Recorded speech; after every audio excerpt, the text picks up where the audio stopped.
नमस्कार दोस्तों, आज आपके सामने मैं बहुत ही इंपॉर्टेंट खबर लेके आया हूं। मैंने कम से कम 20 दिन पहले ये आपके सामने एक वीडियो लेके आया था जिसमें मैंने कहा था BJP with party with difference अब नहीं रही, बीजेपी अब बन चुकी है, the party with Modi and Amit Shah बन चुकी है। तो इस पे मैंने आपको काफी ज्यादा एलोबरेट करके बताया था कि बीजेपी में अब सिर्फ विनेबिलिटी फैक्टर देखा जा रहा है, क्या आप जीत सकते हैं। इसी मंत्र पे बीजेपी चल रही है। बीजेपी को कोई मतलब नहीं है उसके कैडर कहां जा रहे हैं या किसको लाना है किसको नहीं लाना है, सिर्फ एक ही पैरामीटर है, क्या आप जीत सकते हैं।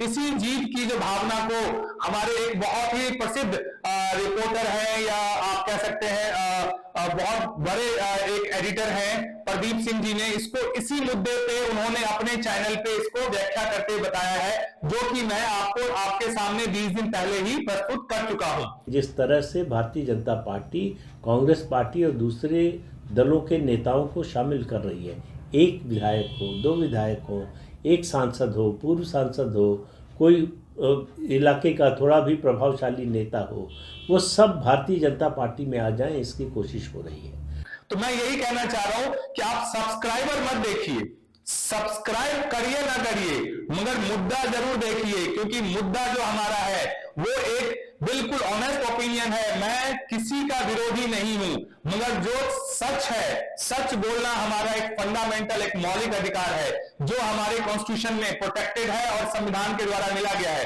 यदि डेमोक्रेसी में हम सच नहीं बोल पाते हैं और सच कहने में हमें रुकावट आती है, तो हमें ऐसे प्रजातंत्र को तिलांजलि दे देनी चाहिए।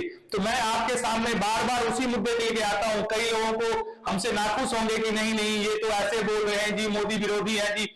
मैं कह दूं मोदी का सबसे बड़ा सपोर्टर मैं ही हूं, बट मैं उस चीज का सपोर्ट नहीं कर सकता हूं जो संविधान हित नहीं है।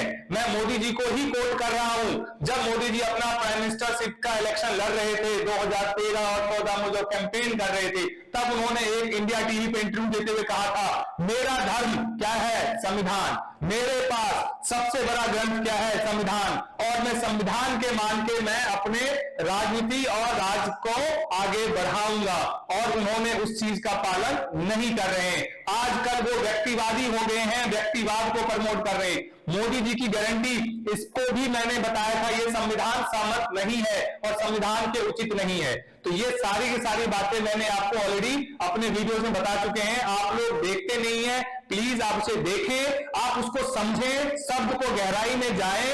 यही शब्द आपको आज मेरे मुंह से सुनने को मिल रहा है और यही किसी और के मुंह से सुनने को मिलेगा, बिकॉज सच हमेशा टाइम लेती है, मगर वह अपना स्थान जरूर प्राप्त करती है। दोस्तों, मैं आपको ये धन्यवाद देने आया हूं कि आप इस चैनल से साथ जुड़े रहें।